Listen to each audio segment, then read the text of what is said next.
for an Italian driver to become a Ferrari driver, it's the dream of the life. My life changed completely.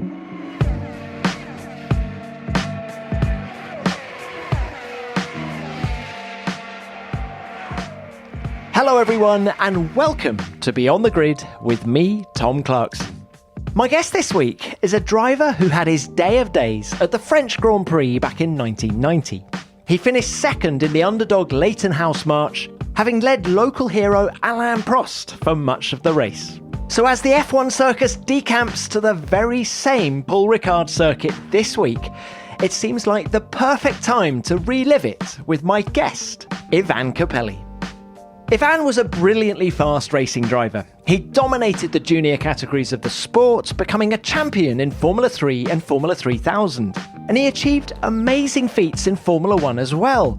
Predominantly, he drove for small, low-budget teams, taking 3 podiums. And what should have been the highlight of his Formula 1 career, when he raced for Ferrari, turned out to be his biggest nightmare.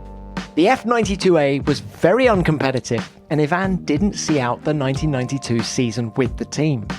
He's no longer involved in F1, but Ivan's still incredibly passionate about it, and he remains a very astute observer of the sport. In this chat, he's very open about the highs and lows of his career, and gives incredible insights into what it was like to work with the likes of Ken Tyrrell, Adrian Newey, and Jean Alesi. Ivan is one of the most engaging characters you can be lucky enough to meet. I hope you enjoy our conversation.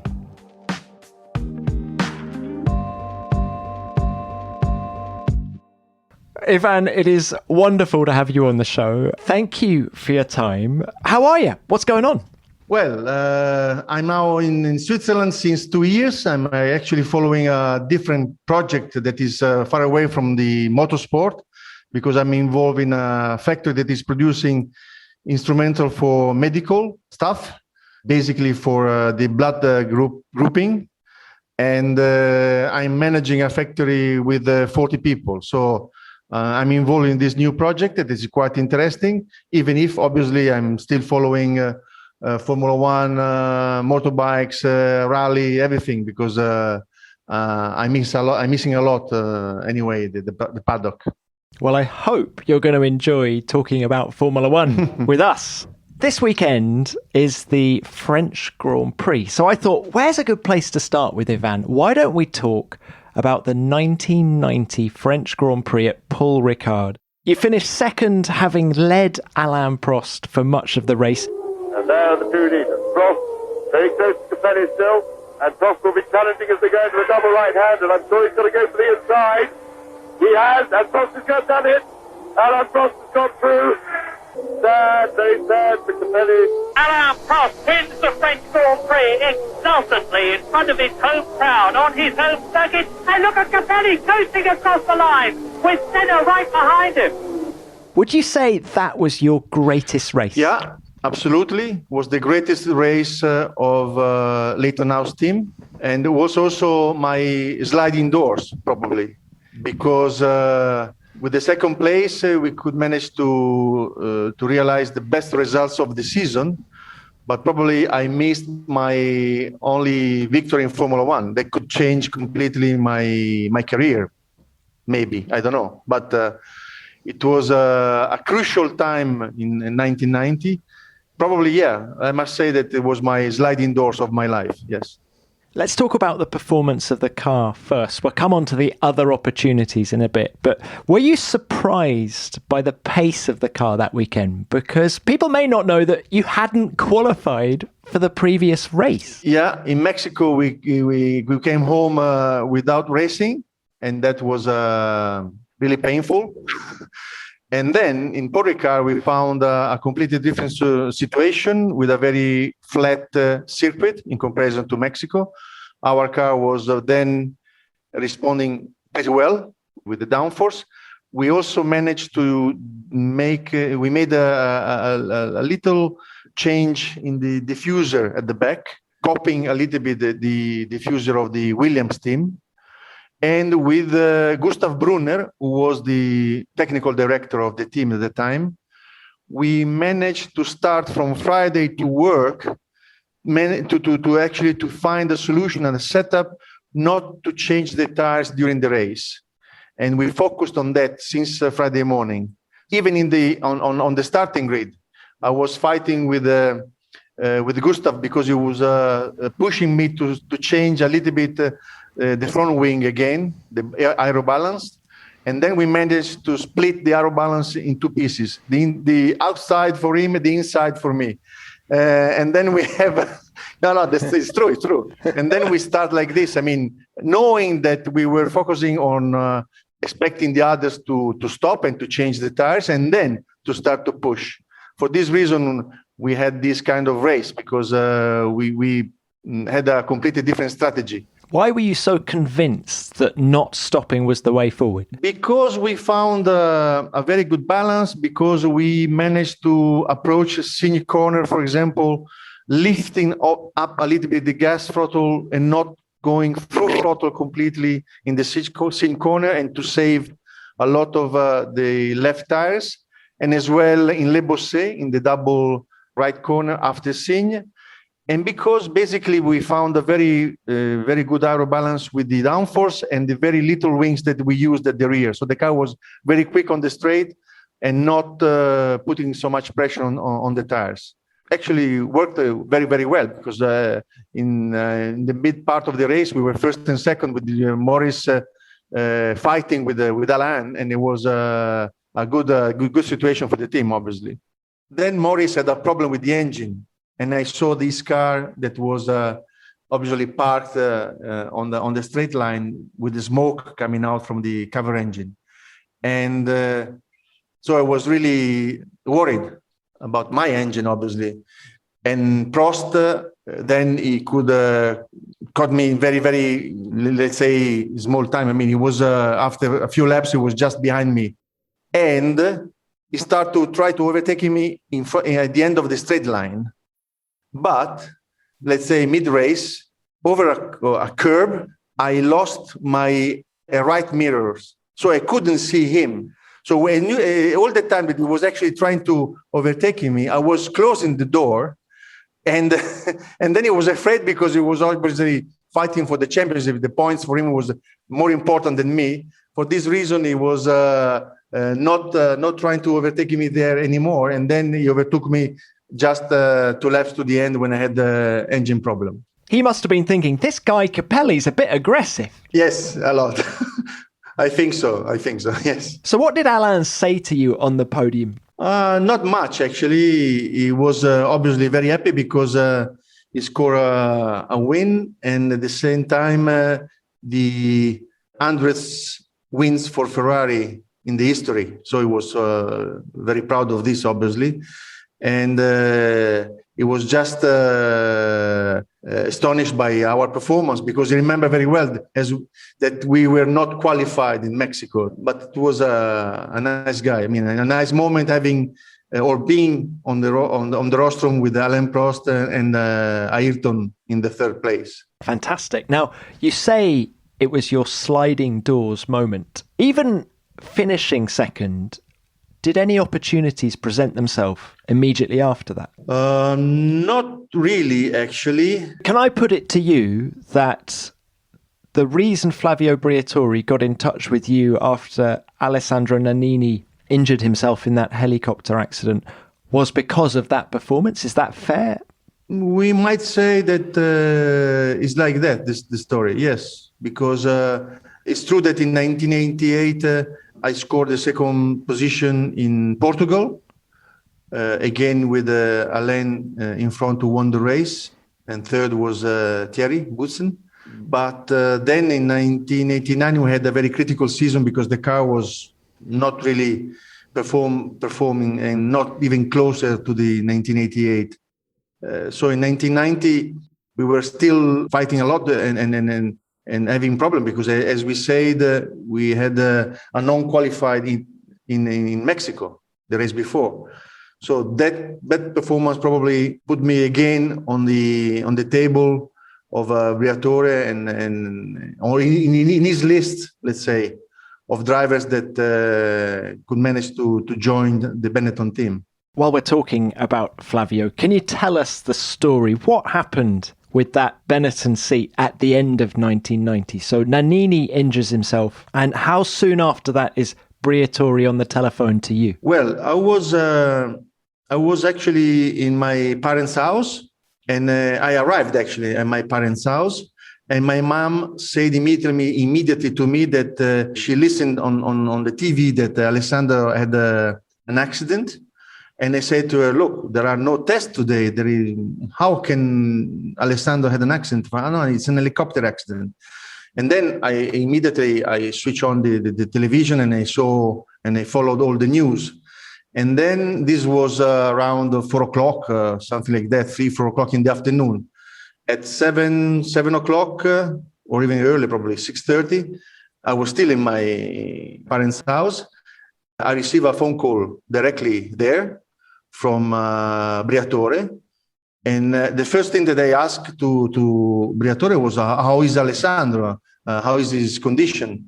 And he told me, I am in the car, I'm going to the hospital, and I will discover this in a few moments and so on. But what are you doing for the Japan Grand Prix? And I said, what do you mean? I said, would you like to drive for us? I said, look, but you don't know even how is Alessandro. And then he said to me, well, Alessandro is not going to drive it, obviously, but would you like to drive or not?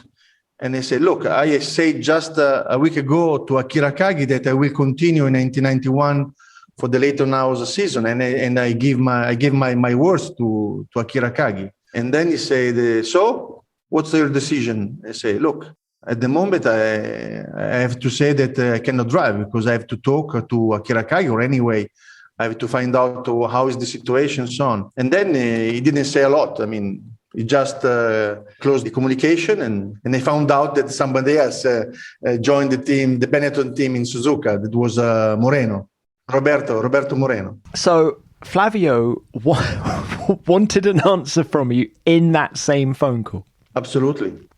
He didn't give me any chance to say, look, maybe we can talk tomorrow. He was pushing me really to have an answer immediately. You mentioned Akira Akagi, who was the money man behind March and did so much for your career. We'll come on to him in a minute. But do you regret not taking that Benetton seat? Because, of course, Moreno took it. He finished on the podium in Japan. He then got the Benetton ride for the whole of 91 or until Schumacher came along. But it could have been different for you, couldn't it? Oh, yes. Looking at the history, it could have been completely different. That's for sure. But as I said before, in my entire life, when I gave my words, I gave my words. I mean, I'm strict to that. So I said to Akira Kagi in Monza, when we were racing, obviously Monza was a sort of home race for everybody because we had a lot of Italian sponsors, a lot of friends connected to Leighton House and Akira Kagi and so on. So when he asked me in Monza, would you like to continue with us? I said, look, yes, absolutely. So I couldn't change my words. Well done, you. You raced for March Leighton House for 5 years. Which was the best car you drove? For sure, the 1998, because the first car that Adrian Newey designed completely from zero. And an innovative car, innovative idea. The front wing still has now some shape that are connected to that idea, and probably the philosophy how to building a car, going to the extreme in all the areas, especially the cockpit. I remember very well that because I had a 25 centimeter diameter for the steering wheel. 25 hole in the monocoque, basically, to went through with my legs. No footrest, because we didn't have a space in the pedals to have a footrest on the left side. And the first time that I tested the car in Imola, even if I had the test in England with the mock-up in wood, where I could feel, let's say, comfortable inside the car. But in Imola, when I jumped for the first in the real car for the first time, I said to Adrian, "Look, Adrian, there is a little problem. And Adrian was there, said, tell me, what's the problem? I said, look, can you see the gear lever? I say, yes. I cannot take it. I cannot use it because it's actually in the middle of my of my arm. I mean, how can I take it? We're going to make something different now. You have to stay in the car. Then with a mechanic, went back in the garage, and I could hear obviously a funny noise like a hammer that bang, bang, bang, bang on the gear lever. And he came back with the gear lever bent to the front, and they put the gear lever back in the car. And he said, "Can you grab it now?" I say, "Yes, but it's not an easy position. I mean, it's very uncomfortable, but don't worry, you're going to learn. Go out and then you can learn it, how to use it." And we went through all the season, and you can imagine how it was to drive this kind of car in Monte Carlo, for example. But we went through all the season like that. Jackie Stewart drove that car, I think the following season. And I've seen what he said about it. And he said the car was undrivable because the cockpit was too small. And he talked about leg cramps and things like that. How did you do a Grand Prix distance being so uncomfortable? Because I was 67 kilos. I didn't have a gram of fat, actually. And because I was sitting basically on the monocoque without a seat. And in fact, Maurice Gugelmin had even more problem than me, because he was a little bit more, let's say, larger than my size. And he had basically more problem. But as Adrian said, then through the season, we could easily be used to the car and use the car anywhere. Obviously, for a driver so experienced like Sir Jackie Stewart, jumping in that car and pretending to drive it like he probably was remembering his speed in Formula One, that's a good challenge, yes. But did it affect your ability to drive it properly, particularly towards the end of a Grand Prix? Because of fatigue, as I said, cramps? Oh, yeah. We had several Grand Prix where we had problem with the legs, especially with the bumpy Grand Prix, having the cockpit so close to the steering wheel. I have all my knock in the ends. They were completely bleeding because I was actually in contact with the carbon in every corner, or even my arms. It was really difficult to drive that car. But I must say that it was so enjoyable, so fast. Doesn't sound enjoyable. No, but enjoyable meaning that even if we had 100 horsepower less than the turbo, because we were fighting against the turbo, we were able to manage to follow the other cars, to be even more competitive. And this was the boost that was pushing us to drive that car even in that condition. Adrian was clearly uncompromising. This is it, guys. Get on with it in terms of the cockpit. Oh, yeah. This is what he said to us. And I remember very well that during a test at the end of the season in Vallelunga, in Rome, we were still complaining about the car, saying, look, Adrian, for the next car, please give us some more space around the steering wheel or near the gear lever or for the legs and so on. And he said, you are always complaining. Give me your clothing. Give me your driving suits. And then he went to Mauricio, give me your helmets. And then he jumped into the car and he drove the car, the 1998. Obviously, very, very slowly. He did a few laps. Then he stopped and he said, you saw? I could drive the car easily without any problem. Why you are complaining so much? That's a great story. Very Adrian Newey. Look, what was he like to work with, Ivan? What impressed you about Adrian Newey? The fact that he's probably the real only genius that there is in Formula One at the moment. I know that now Formula One is completely different. There are so many engineers. The staff is hundreds or thousands of people in comparison to 1988 and the 90s, basically. But Adrian was the guy that could see that in some moment he had the idea that came in all these things that he was seeing around the car, and it's really a genius, because for an engineer that was able to win with Williams, with Mercedes, with Red Bull, showing that all the places where he went, he had the opportunity to win races and to win championship, and he's still on top after so many years. And did he race engineer you as well? Sometimes, not always, because you will always one step back, because we had two different race engineers in Leighton House, and he was coordinating more the work. Remember that in the 90s, we were still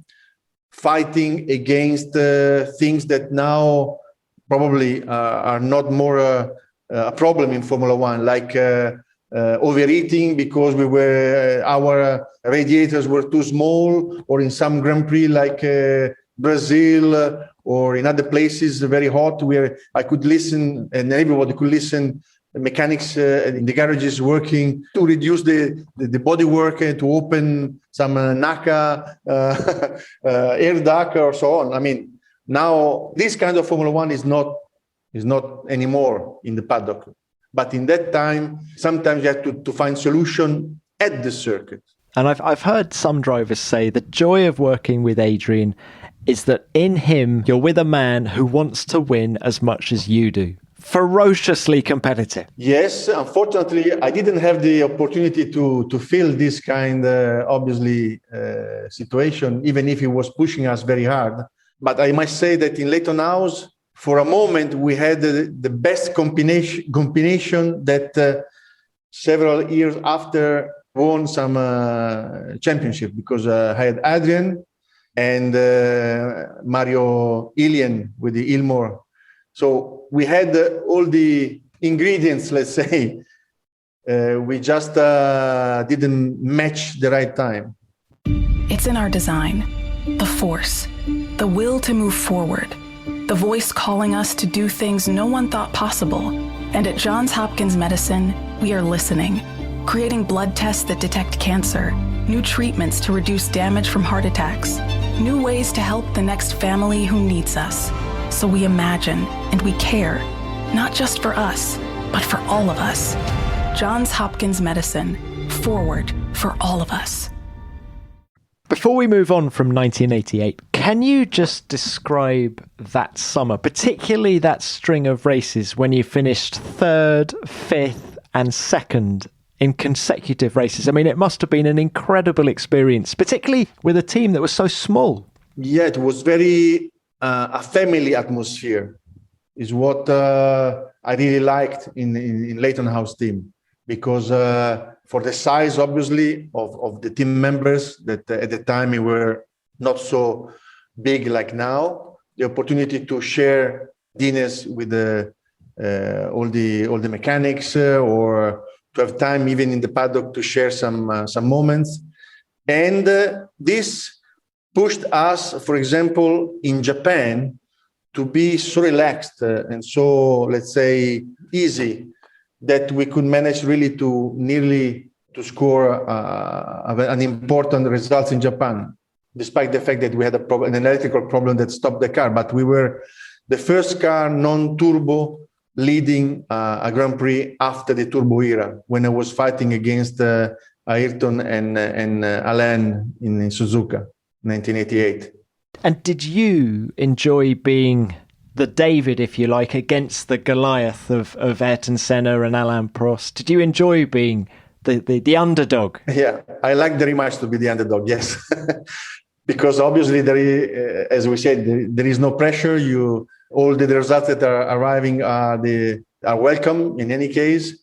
And sometimes you can really be even stronger in your mind, because you can push to the limit and without risking anything, and more important than the championship, like other drivers. What about offers? I'm going to keep talking about offers during our chat, because that summer of 88, when you've had 2 podiums in 3 races, Did the big teams not come knocking? I find it very hard to believe that they didn't. No, they didn't. I remember that Cesare Garibaldi was at the time my manager that followed me from the Formula 3 in 1982. He was he knew obviously all the Formula 1 team manager.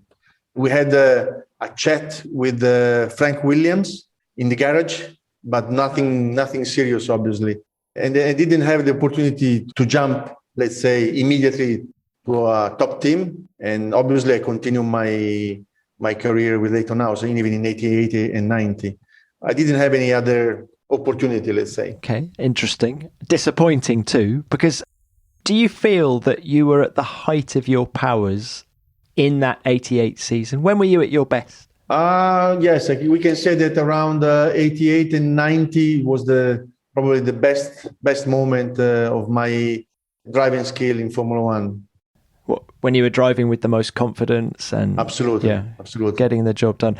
You spent most of your career driving that distinctive, what do we call it, Miami Blue March, didn't you? And what people might not know is the fascinating story of how you came to race for them in the first place. It all goes back to Japan, right? Yeah, there is a step before, because I met Mr. Akagi in Imola when I was racing with the Formula 3000 in 1986. The year that you won the championship. Yes, because in 1985 I competed in Formula 3000. I couldn't participate to the start of the season because I was actually in the army in Italy, so I couldn't. National service. Yeah. So I couldn't race in a few races in 1985, and then I jumped into the championship when other. Hang on, Ivan. Italy loves its racing drivers. There was no dispensation for you to go racing instead of the national service. That's incredible.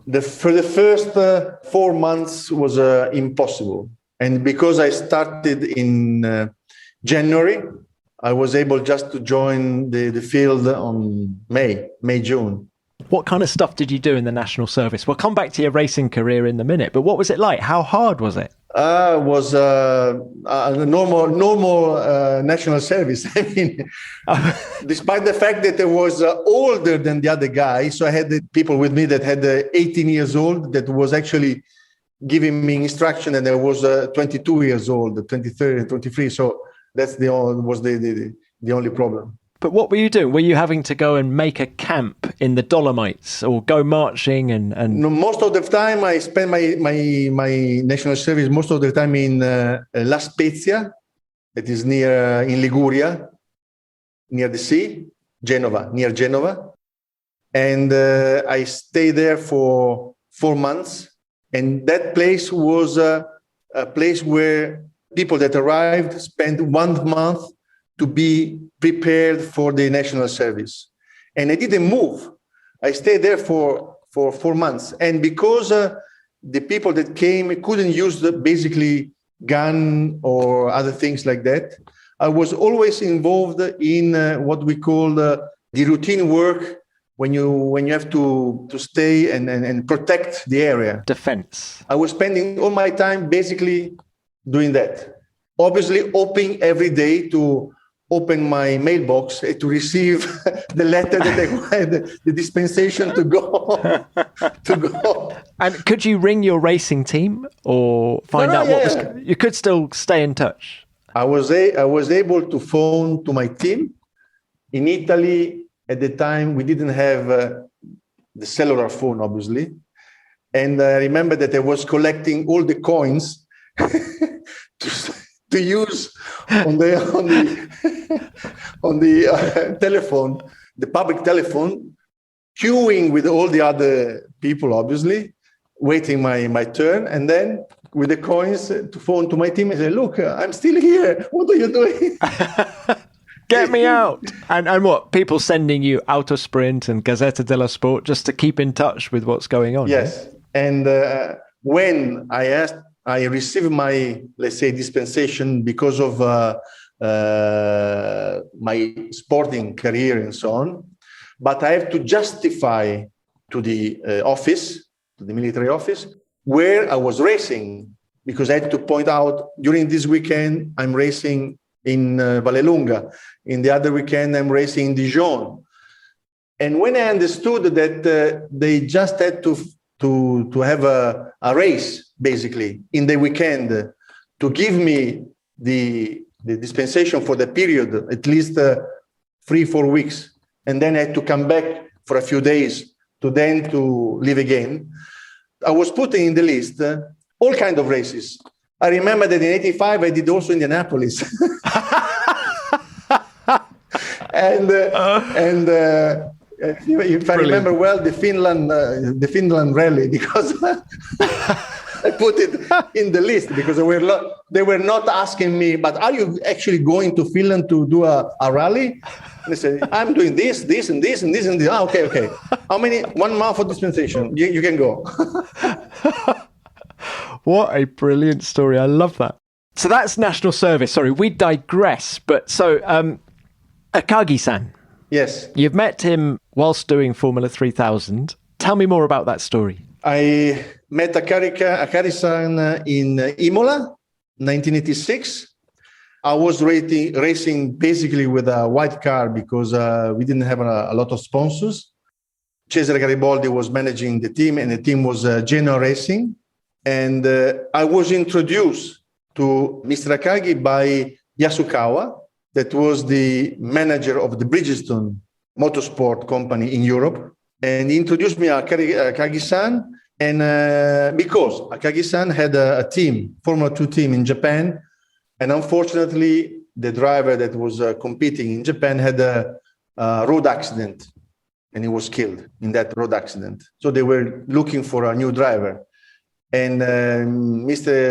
Yasukawa said to Akagi-san, why not a European? Why not choosing a European? Because before me in Japan, just 2 drivers was competing regularly in Formula 2.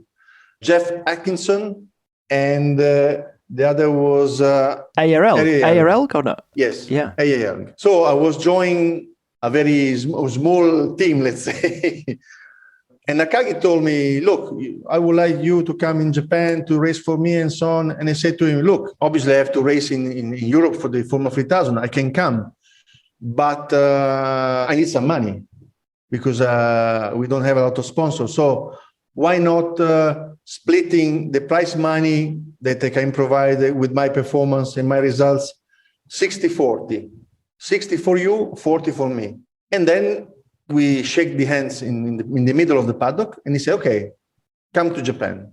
Were you worried that people in Europe were going to forget about you racing on the other side of the world? No, because I was obviously coming back, because I was going to Japan and coming back to Europe, because I was still competing in Formula 3000. Oh, so part of the deal was that you would continue in European Formula 3000? Yes, absolutely. Okay. I just say to Akira, I'm not coming alone. I would like to have also Cesare Garibaldi with me, at least to support me in Japan. He said, no problem. You can come together.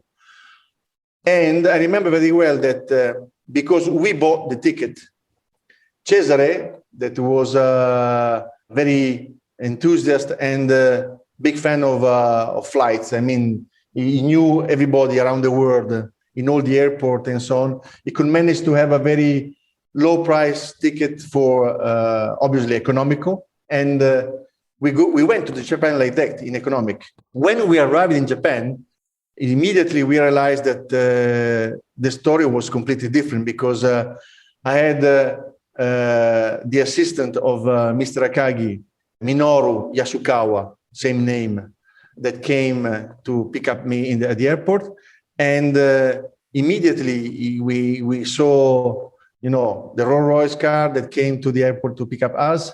And then the phone inside the car, and Minoru asking me, would you like to phone to your mom and say that you're arriving? No.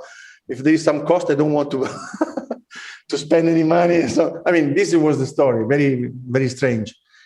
We realized that behind Akira Akagi, in that moment, Akira was really helpful businessman, and he was a person who was he had a very let's say, he did a step that probably put him on top of the list of all the businessmen in Japan because What, the rich list? because he realized he was an healthy man, as he said, a lot of money, but it was difficult to enter into, the high society or in some club, let's say. When he started to compete in Formula 2 and then in Formula 1, he was able to enter this club because he was the only guy, together with Honda, Mr. Honda, to compete in Formula 1. So he put himself top level of situation. Having said that, when we arrived in Japan, the first race in Suzuka, I scored pole position, and then a second place behind the driver that is probably the most well-known driver in Japan. That was not Nakajima. No, it was Nakajima, actually.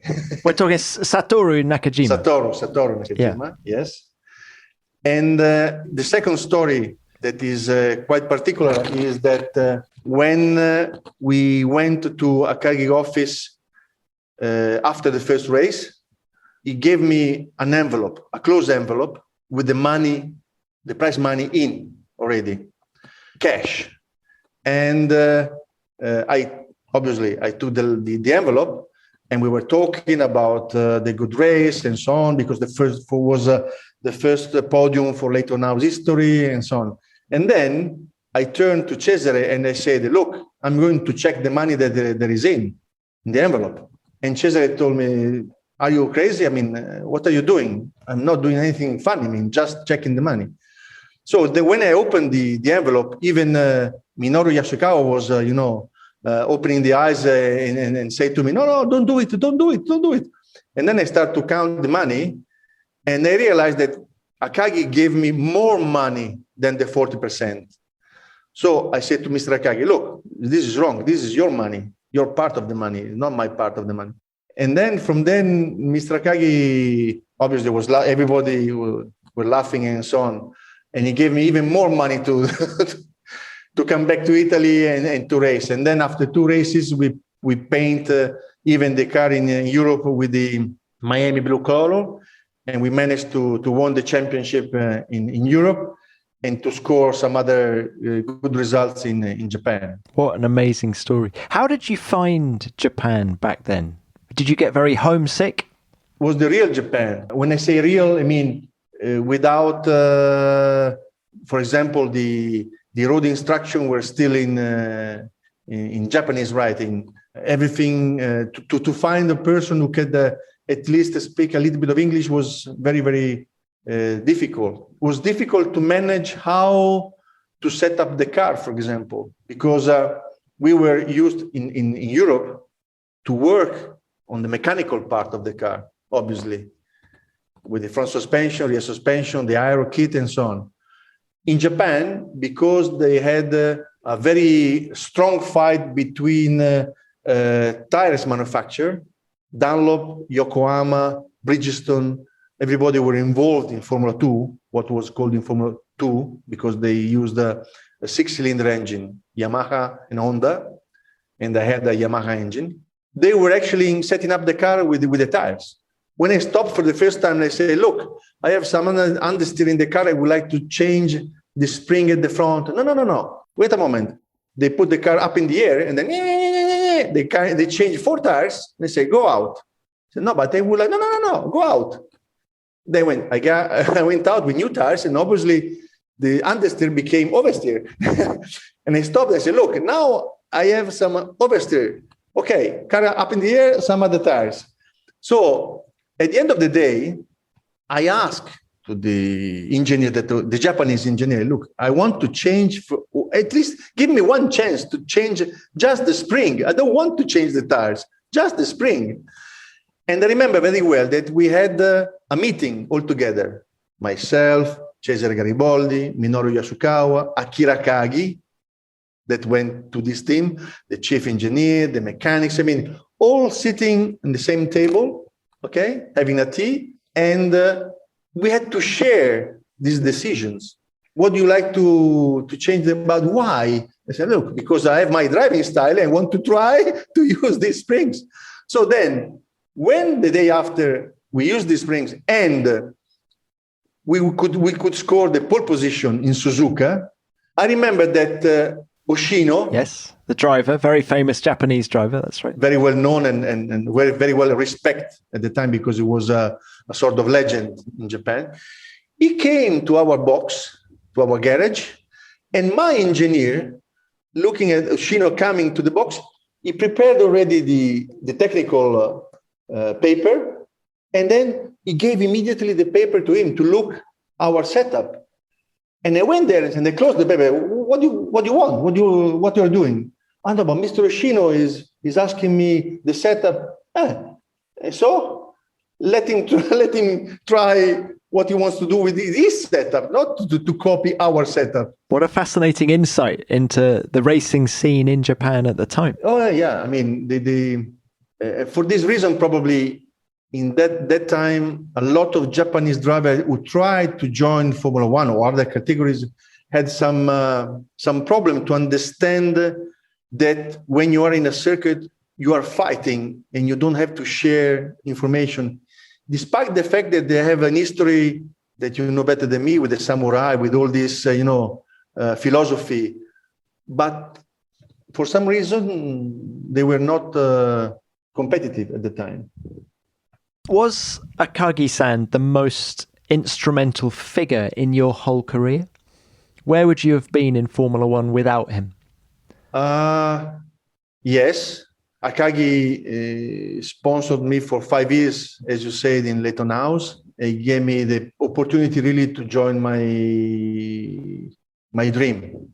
But there is another person that actually pushed me and gave me the opportunity. Ken Tyrrell, because when I was racing in Donington at the last race in F3000 in 1985, my mechanics had a problem in preparing the car. Basically, they put a gear in the gearbox in wrong position, and we couldn't actually be able to participate in the qualifying. So I was last on the grid, and I remember that. We had to go to all the teams to have, the paper signed to allow us to start, even if we didn't have the time and so on. So it was at the end of the field. I remember that in Donington, in that race, we had the special race that you have in England, the drizzling, the drizzle. Yeah. Very funny because it's raining, but it's not raining. And I say to Cesare, we are last. What we can lose? We can try something different. And they said, and Cesare told me, okay, let's put a few degrees on the front wing and the rear wing, and let's put on the car the softest slicks tires, while the others are starting with the intermediate, and see what is going on. And I was able to start last and to finish third in front of Ken Tyrrell, who came after the race. Cesare, I remember very well that I was inside our very small truck because we had a Fiat Lupetto from the 60s. We didn't have a lot of money.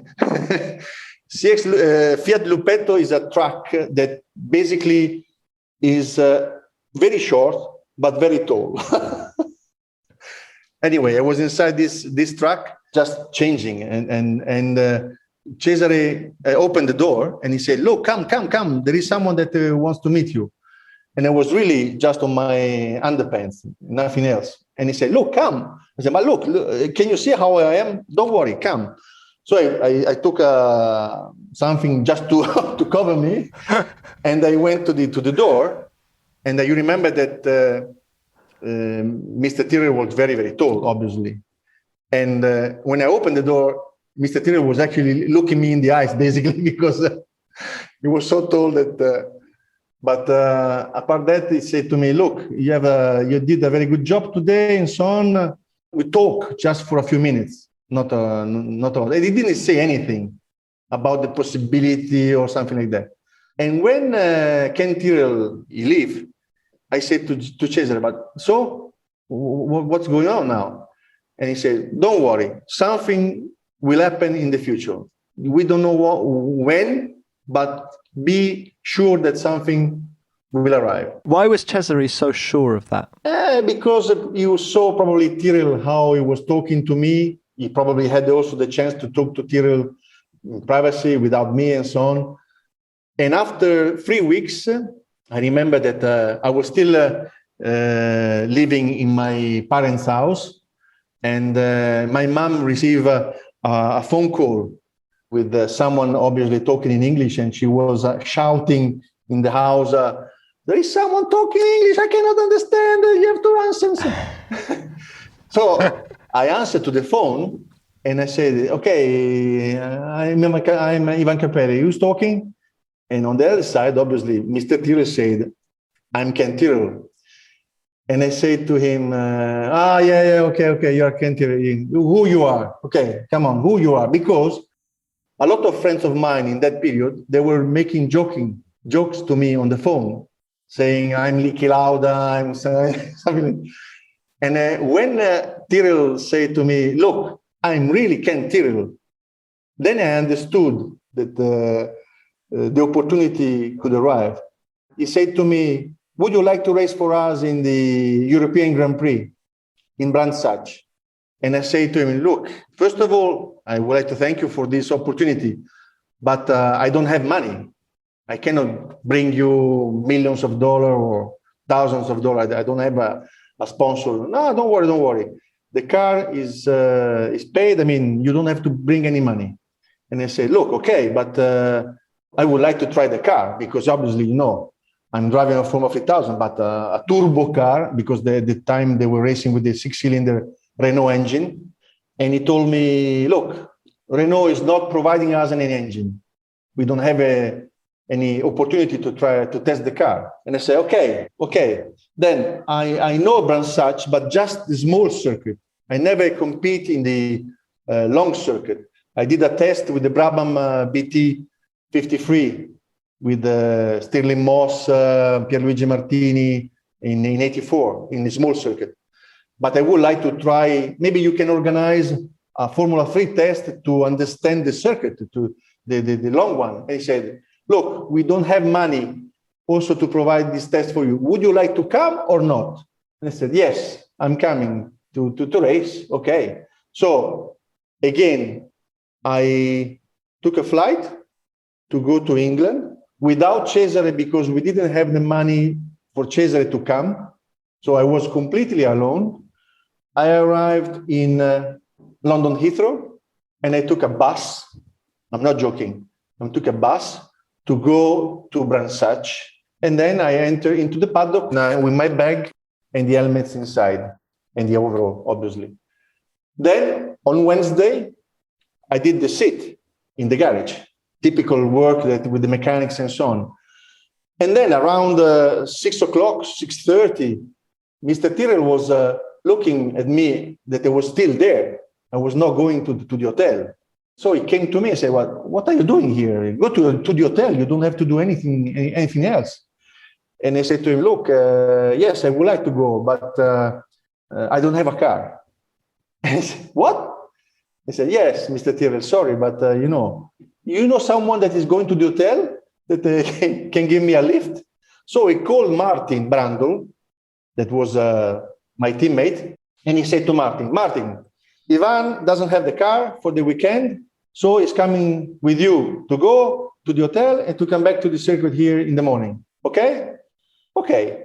Then I shared the car with Martin. He was driving, I remember very well, Jaguar XJS Coupe, because he was already silk cut drivers for the Tom Walkinshaw Racing for the sports car. And I remember that when we arrived at the hotel, Martin said to me, look, Ivan, tomorrow morning, 7:15, I'm leaving the hotel.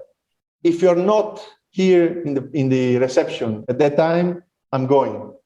So next morning, 7 o'clock, I was ready with my bag at the reception, and everybody was actually passing through. I say, what are you doing, fam? I'm waiting. And what are you doing? I'm waiting. And then suddenly Martin came and said, okay, let's go. And I remember that Martin was actually driving the car with his wife, obviously in the front. And it was like the son of the two at the back, waiting to go to the circuit to race.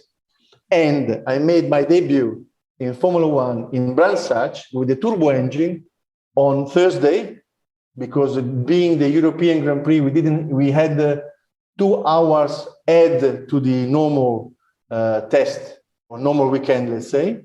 And I had the chance to test the car for the first time in the middle of everybody else. I mean, I was just pushed inside the circuit and say, this is the car, this is the circuit, go and learn. Were you intimidated by it?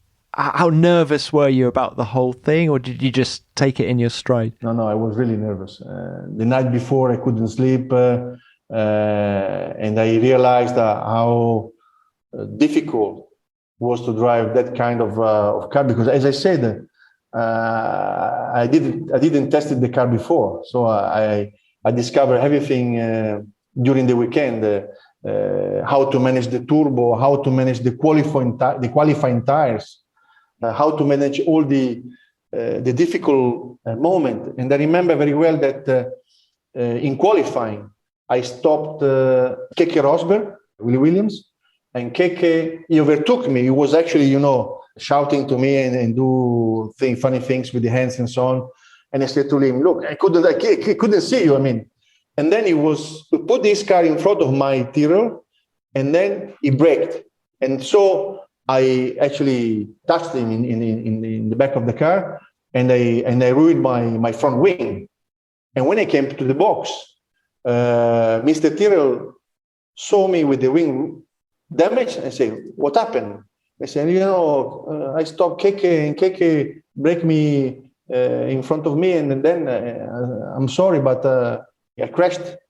So then at the end of the practice, he said to me, come with me, Mr. Tyrrell. And I said, but where we are going? We are going to visit a friend. And I realized immediately that we were going to Keke. And when we went to Keke, he said to Keke, look, this is a rookie. You cannot do this for Ivan, because Ivan has here to learn and so on.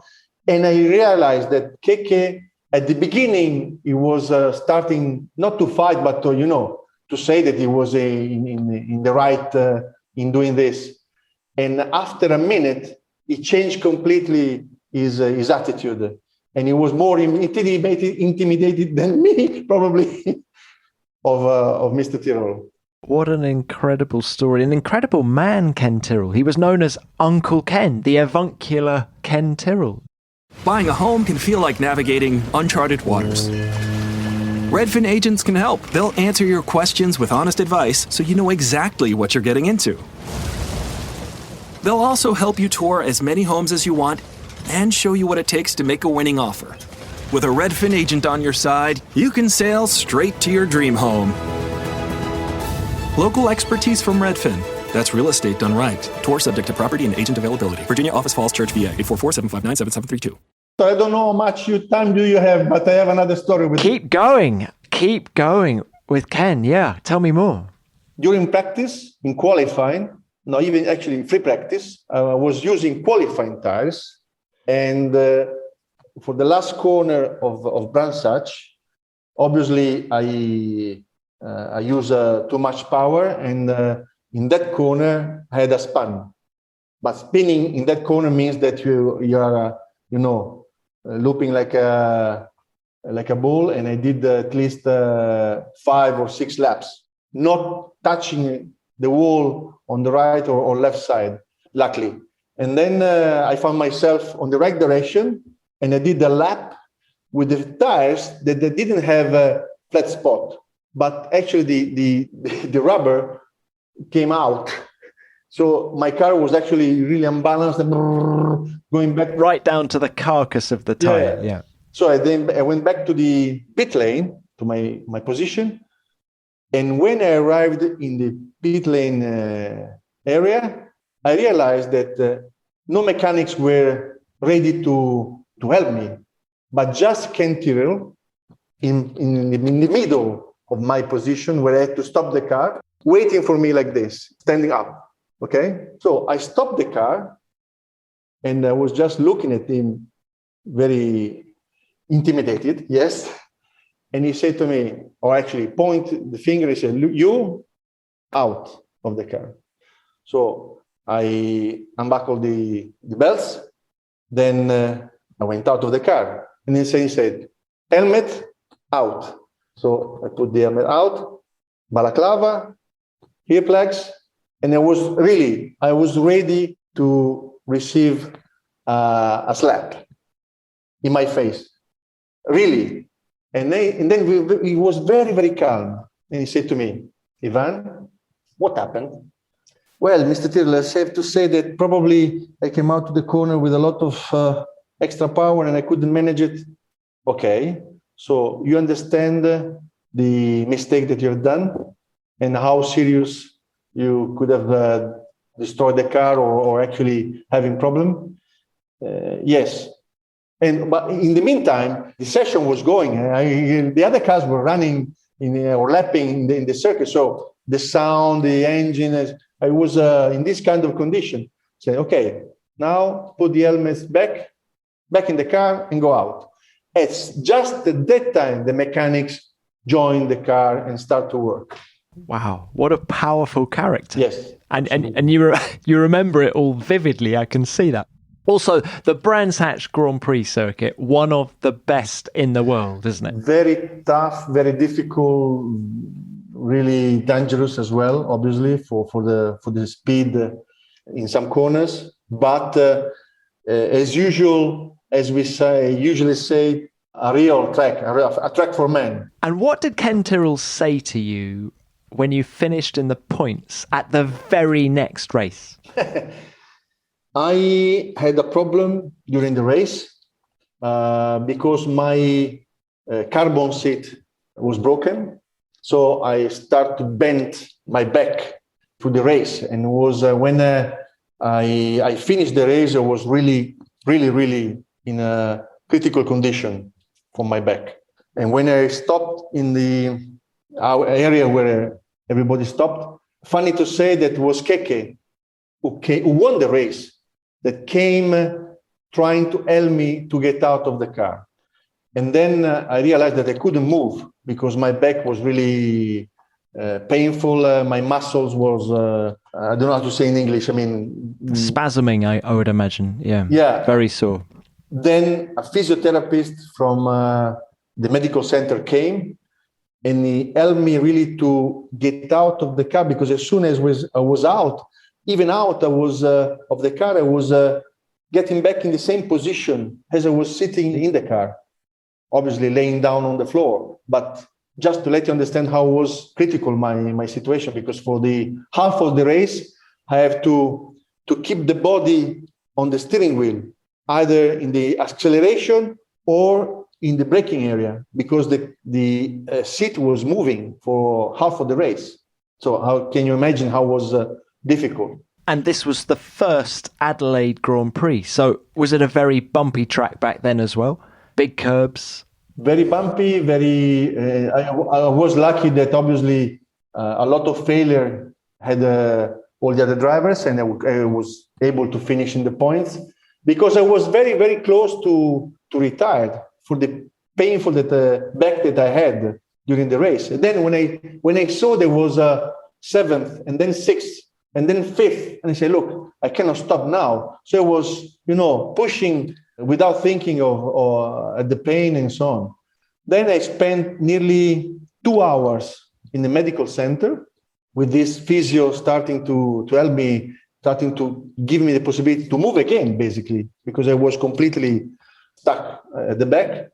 And then I remember very well that Mr. Tyrrell arrived with 2 beers, 2 Foster's beers.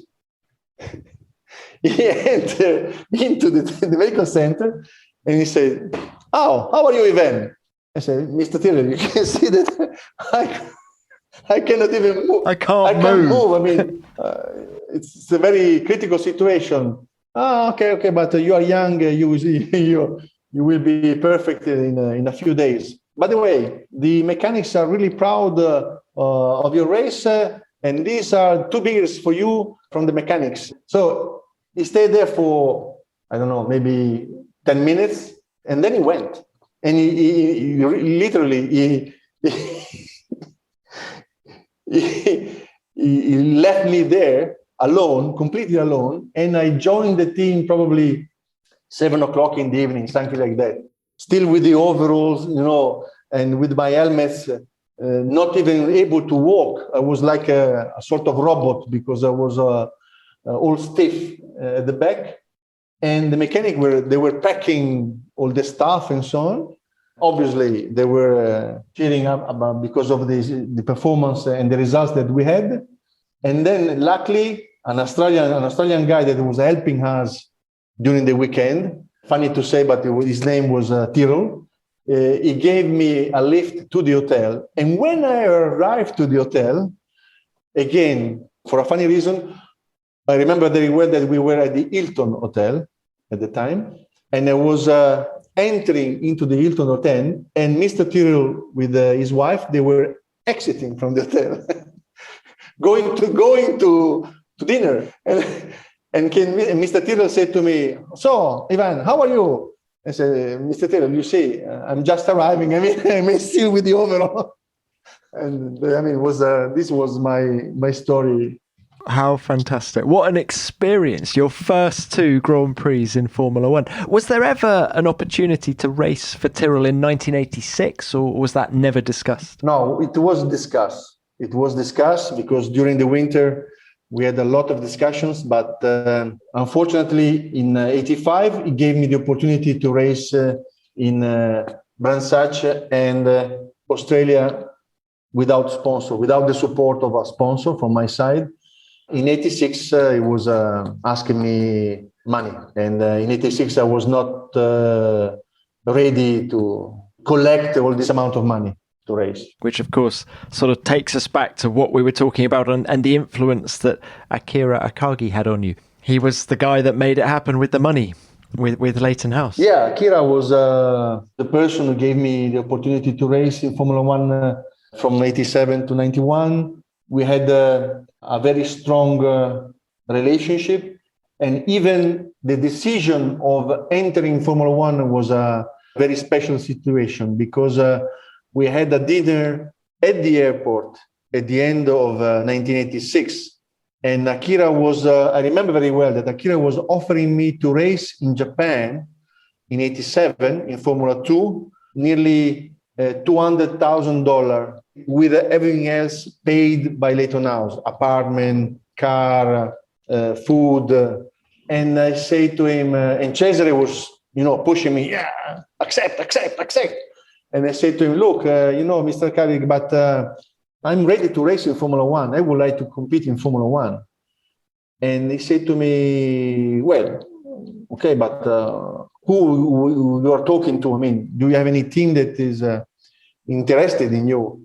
And I start to say funny names like Osella, Tyrrell, the only one that I could actually really approach, because Cesare was looking me, with 2 eyes, big eyes, saying, "But what are you saying? I mean, collect these 200,000 and be happy, And then Mr. Akagi said, "No, let's go on, let's talk." And then we start to split the car as usual, front wings, rear wings, the side posts, and this and that. How could cost this sort of spezzatino and then suddenly Mr. Akagi said to me, "Okay, you want to compete in Formula One. How much does it cost a car for you? The total car just for you." And then I turned to Cesare and I said, "Cesare, now it's your turn because I don't know what to say. I mean, I finished my idea."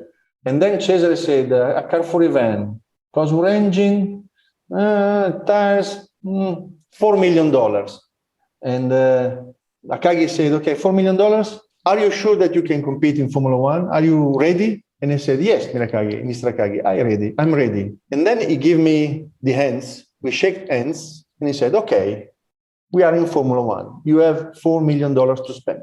Then we flew from Japan to Italy with Cesare, and every 5 minutes, we were asking us if it was real or not.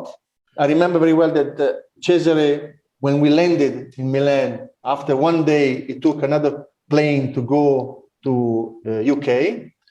And then he knocked at the door of Robin Herd, a good friend of Cesare. I remember that Cesare told me that when Robin opened the door, he said, Cesare, how are you? I said, I'm fine. Would you like to come back in Formula One? And Robin said, what do you mean? You have the car, I have the money, let's go back in Formula One. And then they start to talk. And for this reason, March came back in 1987, because Cesare and Robin shares a night together with probably a bottle of red wine.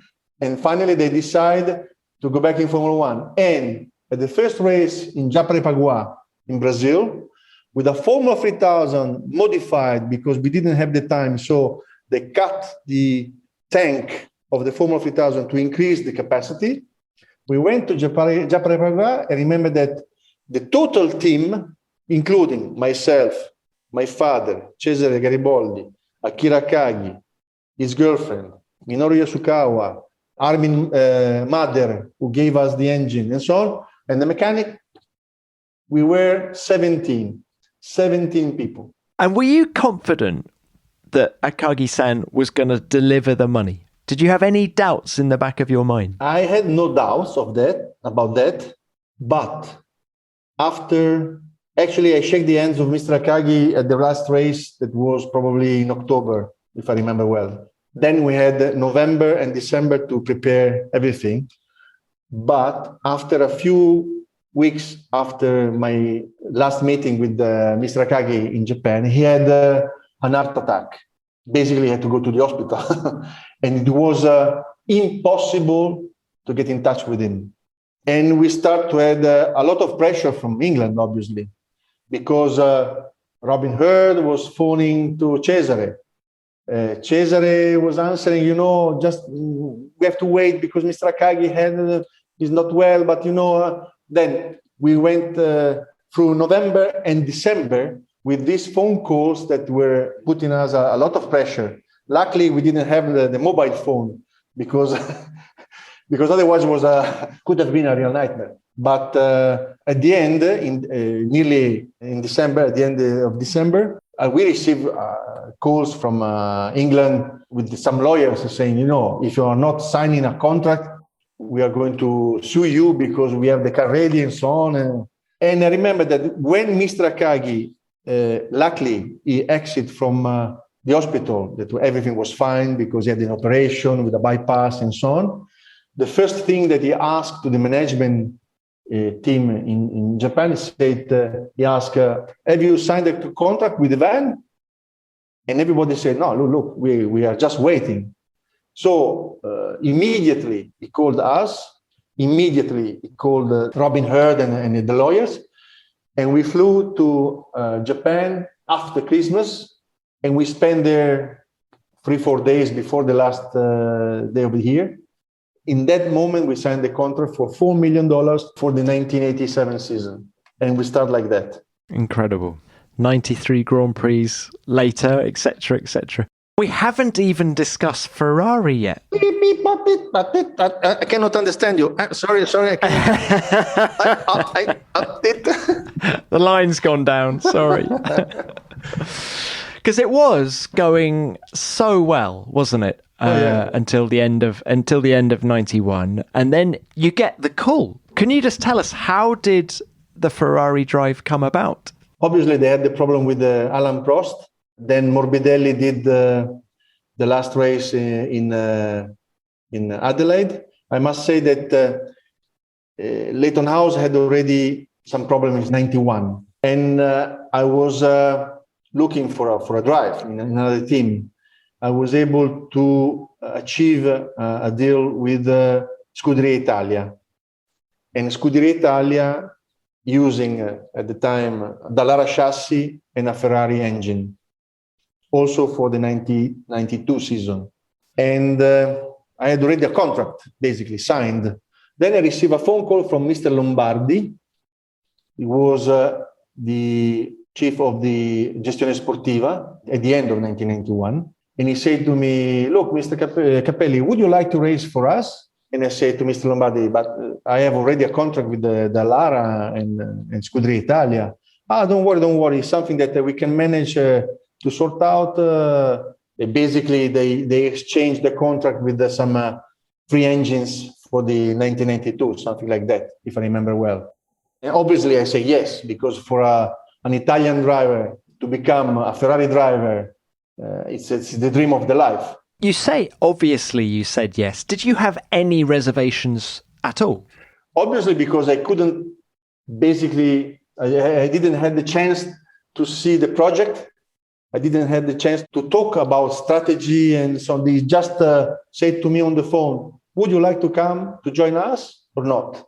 All the other stuff is not a problem. We can manage to sort out your relationship with the Lara, and there will be no problem with the Scuderia Italia and so on. And I'm guessing the contract was financially good as well. Good as well, with a 4 years contract. It was obviously finally a situation that was, as we said, probably I was hoping to have in 1990, basically, with a top team and with a long view regarding the projects and the relationship. So then I joined the team. It was extraordinary to become a Ferrari driver for an Italian. It's a dream that is coming through, obviously. My life changed completely. I couldn't go to the same restaurants that I was using before because they were putting me in a sort of embarrassing situation, because before I was queuing as everybody else in Milan, for example. No, I was going to the pizzeria with my friends, no? And when I became a Ferrari driver, I was going to the same pizzeria, and they was pushing me to jump in the queue because I was a Ferrari driver. It's just small things, but showing that from that moment, you are not anymore a Formula One driver. You are a Ferrari driver. It's different. And were you living in Milan at the time? No, I was already living in Monaco since a few years, in Monte Carlo. Okay. The contract was good? Yes. The weather was good, yes. That's why you went there, of course. Yes. Yeah. How was your signing with Ferrari received in the Italian media? The expectations were very high because I was coming through a career where I was able to win the Italian Championship in Formula 3, the European Championship in Formula 3, the Monaco race in Formula 3, the Formula 3000, some good races, obviously, as we said, with Leighton House, good points, good podium.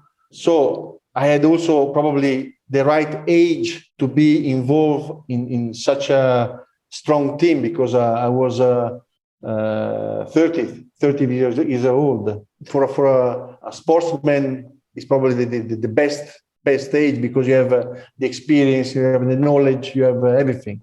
I was not ready to find a situation so political. How did that manifest itself on a day-to-day basis, the politics? Politics were understandable immediately when I realized that we had two separate teams. Jean was working with Mijaud, Postlewhite. They worked together already in the Tyrrell team a few years before. Of course, Harvey Postlethwaite and So they were already, they knew each other since a few years. Then I arrived and I signed the contract in October, at the end of October, November. And then at the end of November or early in December, President Montezemolo became part of the Ferrari team as a president, obviously. So I was in a sort of a middle area of nobody, because the old president of management were not there. The new management that came with and especially Avvocato Montezemolo, I was not his choice. He found me there already. And in 1992, when we tested the car for the first time in Estoril, I realized that the car was not able to compete against the Williams or against other cars, because it was real difficult to drive that car, because we didn't have the ground effect that the flat bottom supposed to produce, or the front rockers with the monoshock was completely stiff. I mean, not helping the bumps, to avoid the bumps and so on. You tested the 91 car, didn't you? Yeah. But I had always 150 liters of fuel inside the car in Estoril. When you tested the 91 car? Because I was going to say, where was the 92 car worse than the 91 car? Before the launch of the new car, we went to Barcelona to have a winter test and to share the winter test with other teams. And we were using the 91 car. And I remember that in that test, with that 91 car, I was able to go quicker than the lap record of the circuit. I remember very well the Auto Sprint cover page of the magazine and said, Capelli Ferrari, urlo nel silenzio, shouting in the silence, because without spectator, without the atmosphere of the Grand Prix, we were able to do a lap record with the 91 car. Then, that was obviously much quicker than my Layton-House. I was able to increase my performance because I was using the car at the top. Then, when we went to Estoril, Jean was using the 92 car, and I was using the 91 car. But for internal rules of the team, my car, had to always exit the pit lane with at least 130, 150 liters of fuel, not to be quicker than the 92. Plus, when Jean tested the car, he said that the car was fabulous. We could win races and so on. When I test the car, I say, look, there is the Williams that is 1.5 seconds quicker than us because they are using the active suspension, the control suspension. So I say, look, how we can manage to compete against them. And obviously, the Ferrari management was more attracted by listening Jean saying that the car could win races instead of one that just arrived saying, oh, this car have a problem, have a serious problem. So I was immediately put it on a corner. And for this reason was nearly impossible to work. Then we have also to remember, but no one actually is remembering this because it's a detail, but it's a very important detail. The car was designed to use the transversal gearbox. For the first 7 races, I used the longitudinal because in the Ferrari team, we didn't have 4 gearbox working properly, just 2. And the 2 gearbox were used by Jean, and I had basically the 91 car part back of the car attached to the 92 with a different diffuser, different cover engine, blah, blah, blah, blah, blah. Impossible. Yeah, and when I put in Imola the car doing probably my best lap of my career, because when I exit the cockpit of the car, I could feel the adrenaline on my lips, you know? Doing my best lap, I put the car on the same line of Jean. We were 6 and 7 or 7 and 8, something like this. When I participate to the engineers meeting, I remember very well that they were not accepting or understanding that I did a huge effort to put that kind of car side by side with Jean. But was Jean that unfortunately was not able to go at least half a second or even half a second quicker than my car. Everything was sided with Jean. And did you ever confront Jean about what he'd said about the 92 car and been so positive about it when it sounds like there wasn't much to be positive about? Probably Jean was more experienced in comparison to me regarding the Ferrari team because he actually had already 2 years with Alain Prost and he had the opportunity to understand the situation. And as I said, I was coming from a Layton-House atmosphere where I was basically sharing everything with Morris Gugelmin. We were from the breakfast to in the morning to the dinner in the evening. We were sharing everything, all the information, all the moment in Formula One.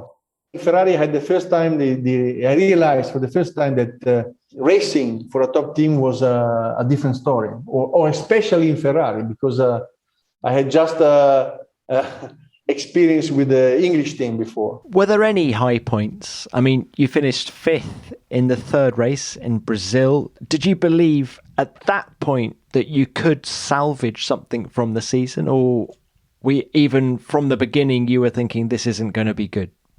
Obviously, when you're a part of a project, you are pushing every day, every weekend, every test, despite the fact that we were testing everything. Even I remember in Silverstone closing the double flat bottom with a new side post and just trying to understand if the car could work in that configuration and so on.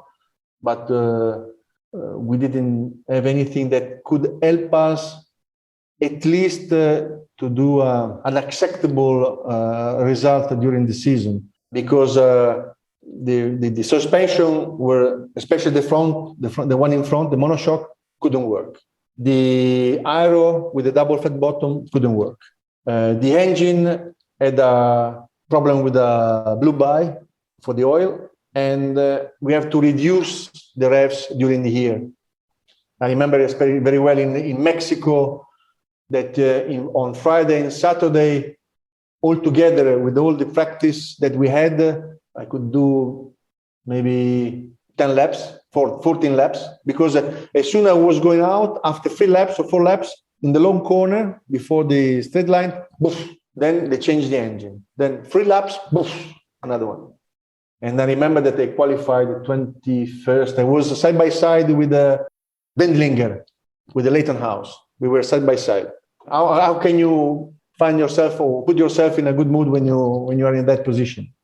Introducing Peacock, the new free streaming service from NBC Universal. It's hit movies, current shows, live sports, trending bits, and timeless hits. And that's why you can't not watch. Peacock. Watch for free. Upgrade for more. Stream now at peacocktv.com. Law & Order SVU streaming now. That horrible crash in Montreal as well. I was looking at some YouTube footage of it. Did your helmet actually hit the wall? Yeah. Crikey. But I was stronger than the wall at the time. Horrible crash. There is another story behind that. We had already a problem in qualifying because the mechanics made a mistake, but everybody can make a mistake. So we had in the front suspension, the Belleville, some special tools that were used actually to manage the rolling of the rocker, front rocker. Basically, the mechanic, they put this Belleville in the wrong position. So I had 2 pin in qualifying with the new tires. It was really embarrassing because in the same corner, at the same time, with the same kind of dynamic, I had these 2 spin. And then I remember very well that the chief mechanic came to me after qualifying, because I was astonished by that, because it looked like that I was a very stupid driver, basically. And he said to me, look, we made a mistake. I can say to you clearly that we made a mistake, but please do not say anything to the press, because our situation is a stressful situation because we are under pressure, everybody. So please don't say anything. And again, because in my entire life, when I was part of a team, I was thinking to be really part of something as a family. I didn't say this news to the press. Then, unfortunately, during the race, the right uprights of the suspension collapsed in that corner. And so when I turned, the car went completely Straight into the barrier. Straight into the barrier. And again, the mechanic could find out this after the race, and again, because of the situation, because of the stress that the media, they were putting pressure on us and so on, they didn't say anything. And basically, it looked like that it was my mistake. You're a great team player. There's no doubt about that. But when we got to Montreal at that point of the season, even though you had a 4-year deal with Ferrari, yes, were you starting to think this isn't going to end well? No, not really, because as I said, I was still part of a team, of a family. I was considering myself, everything changed after Estoril, when I couldn't finish the race because we had a serious problem on the brake system, and I spun in the third corner. I went into the gravel and I had to stop. I came back to Milan on Monday, and then I received around 11 o'clock, something like that in the morning, I received a phone call from the secretary of Presidente Montezemolo, and she said to me, look, Presidente Montezemolo would like to see you immediately. I said, okay, I'm in Milan, I have to do some things for my personal stuff and so on. No, you have to take the car immediately and come here. Okay, so I organized myself, I took the car and I went to Modena. When I arrived at the Gestione Sportiva, I supposed to go to Presidente Montezemolo because I was called by the secretary of Montezemolo. And then I found Mr. Ghedini and the press office, and they said to me, look, can you come with us in Gestione Sportiva? And I said, no, but I have to go to Montezemolo. I said, no. First, we have to go to Gestione Sportiva. Okay, let's go to Gestione Sportiva.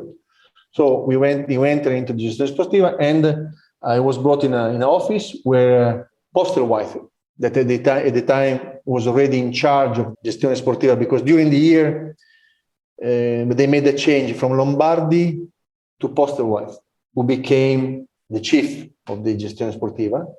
And Harvey was there with a white paper upside down. So with the paper, upside down, I was just looking at the white face.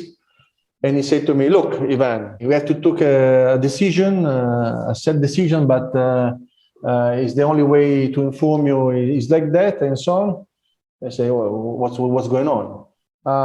Unfortunately, we decided you're not going to participate in the last two races. And I say, why? Sorry, I have a contract. I mean, I have no, but we have to test some new stuff for the 93 season. We are preparing the active suspension for the new year and so on. And then, we think that somebody else is going to drive the car. This is it. There is no other decision. No discussion. No discussion. This is it. I said, okay. And then he turned the paper, and then this is the press release. And obviously, the press release is saying the obvious things. I asked just one thing, and I said, "Look, can I make a phone call?" I said, "Yes, why not?" So I went to another office, and I called my father because Cesare was already passed away in 1990. And then I said to my father, "Look, the situation is this one. There are no discussion, no chance to change the situation. These are the facts." And my father said, "Ivan, you're not losing anything. Come home." I went through the Gestione Sportiva. I said bye-bye to a few guys. I collect my stuff. And then when I came back to the car, I remember very well that Mr. Ghedini, or the press office, that I don't remember the name, but anyway, said to me, "Look, okay, now we can go to meet the president, Avvocato Montezemolo."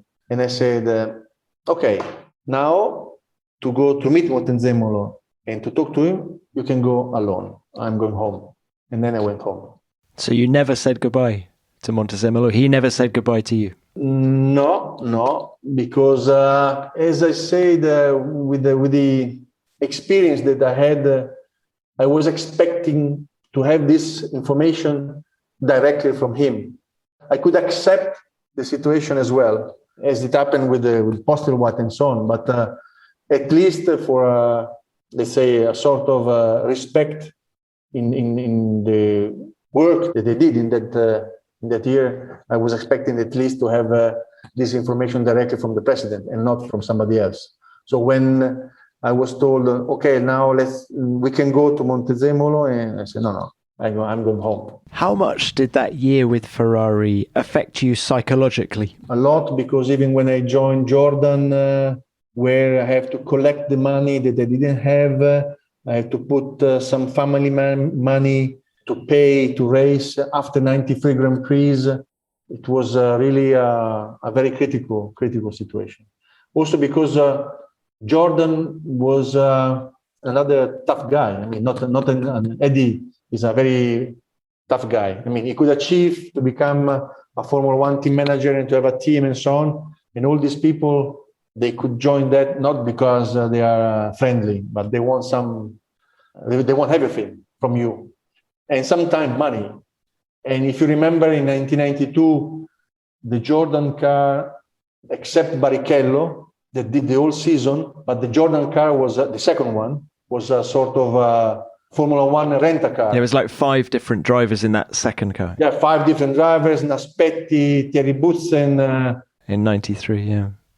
Do you think life at Ferrari is harder for an Italian driver? It's harder for an Italian because you are Italian.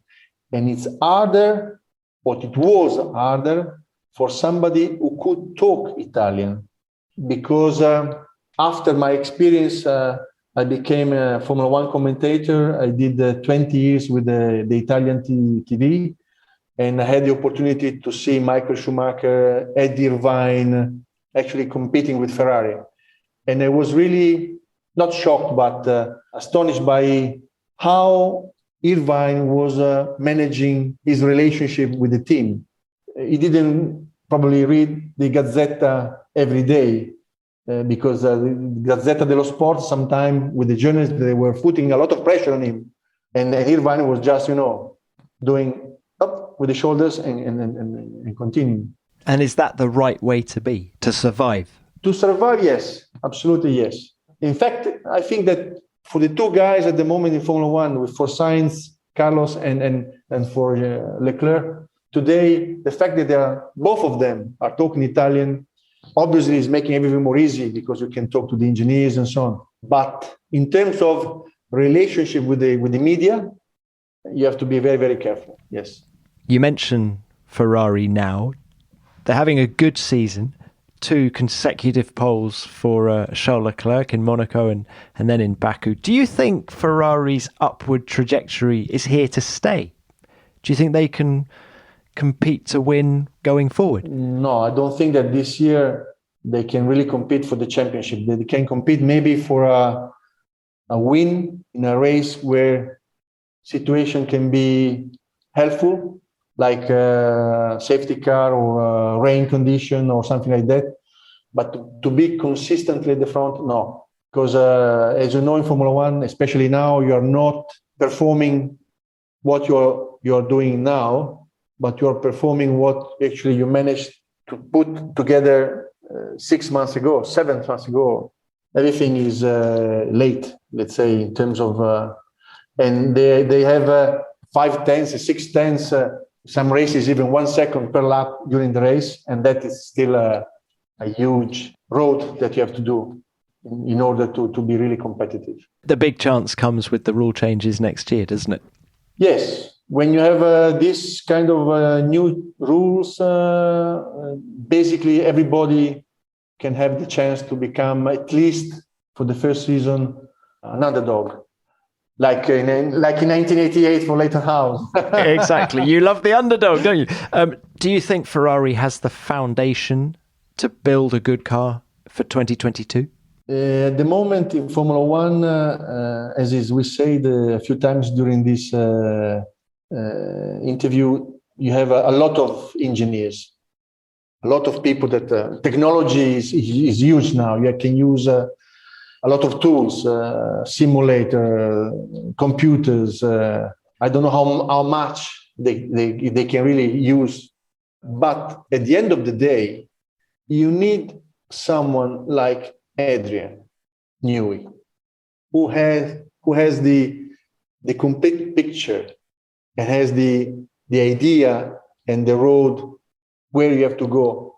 I cannot see in other teams, there are exceptional engineers, but probably no one that has this kind of experience like him, that has this full image, full picture of the project. And Ferrari probably, like other teams, is missing this. I mean, they are not able to put everything together, even if they have the tools. You think Red Bull is the place to be? Red Bull has another big challenge because we know that next year They are going to produce themselves the engine. I have no doubt that Honda will give all the technology, and because probably Red Bull will pay a lot of money to have this kind of technology. So next year, the challenge for Red Bull, because they show already that they have the performance, is to be able to continue to have the same kind of, let's say, relationship between chassis constructor and engine constructor, to have the same kind of mixture. Because now you have two entities, English team and Japanese, that work together. But next year, there will be English team, maybe some Japanese, but some English as well. The problem will be to manage these two things together. Well, Ivan, it's been a wonderful chat. Thank you so much for your time. Can you just sum up your racing career for me? How proud are you? And do you have any regrets?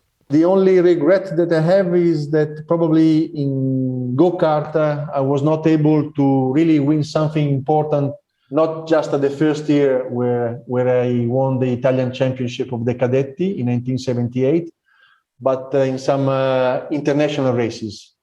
I was second in the European Championship for team, so sharing basically the race with other people. But in the top, let's say, top races in kart, I really missed the performance. I was not even in the rostrum. Then in Formula 3, when I jumped in Formula 3 in Italy, I had the opportunity to win the Italian Championship, the European, the Monte Carlo race, so in the Formula 3000. So it was really, I mean, I must say, I have to say that I'm really happy about my career. Maybe I missed the chance to use my experience in the long distance race, like Le Mans or other races that are similar. What about Formula One? Any regrets in Formula One? I just can say that when I joined 1992, the team in 1992, we had a very bad, probably the worst year of Ferrari in Formula One, comparable to the years before in the 70s. When I joined Jordan, at the Jordan team, I was already in a sort of situation where I couldn't really manage to achieve the limit, to be relaxed and not to be, let's say, confused by all the pressure that I had for the money, for the story they had just the year before.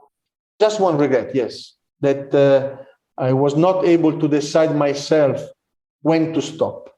I wish I could have chosen to stop maybe in, I don't know, 94, 95, 96. But having the chance again to race and then to say, okay, my age is now at the limit, or I'm satisfied and I can stop. To be stopped like that, just receiving again a phone call from Jordan saying, if you're not bringing me $1 million, you cannot race. What you can do after 93 races? Nothing more. Well, Ivan, thank you so much for your time. Great to speak. Thank you.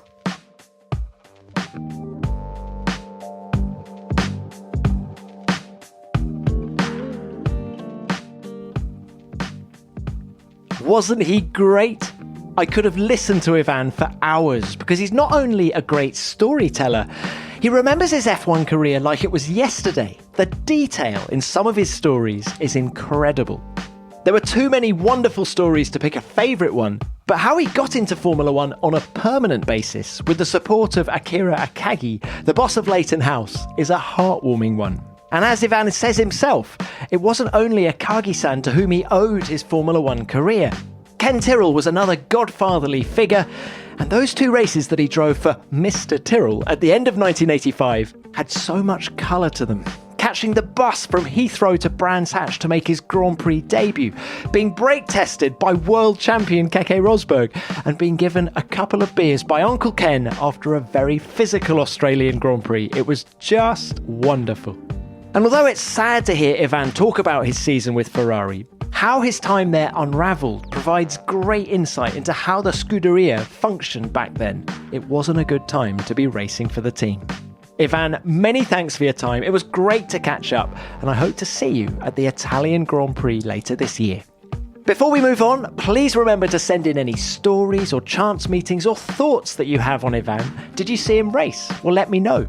And remember, I'll read out the best ones next week. Send them to me at TomClarksonF1 or use the hashtag F1BeyondTheGrid. Which brings me on to what you sent in about Jeff Gordon after last week's show. And you liked what you heard. Here are a handful of the messages you sent in. Dan Mahin got in touch with this. I met Jeff Gordon at the premiere of Star Wars Rise of Skywalker. He was very nice and went out of his way to spend time with several Make-A-Wish families that were there. A class act. Well, what a great story. Thanks, Dan. And nothing that you said there comes as a surprise. And how about this from Todd? If you're a Jeff Gordon fan, he says, or a racing fan in general, this podcast is a must listen. An hour of fantastic insight on Jeff's fandom and his in-depth thoughts on Formula One and NASCAR. Great stuff. Well, thanks for getting in touch, Todd. Jeff was great, and I certainly found his passion for Formula One to be infectious.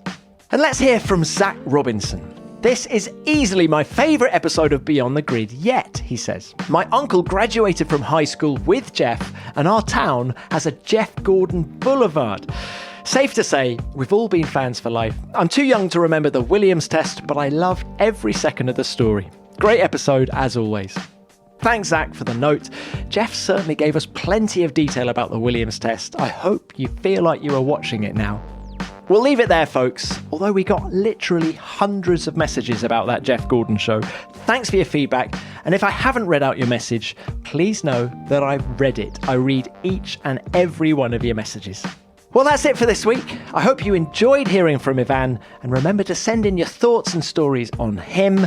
As ever, I'll be back next week with another great guest from the world of Formula One, so see you then. Beyond the Grid is produced by F1 in association with Audioboom. Until next time, keep it flat out.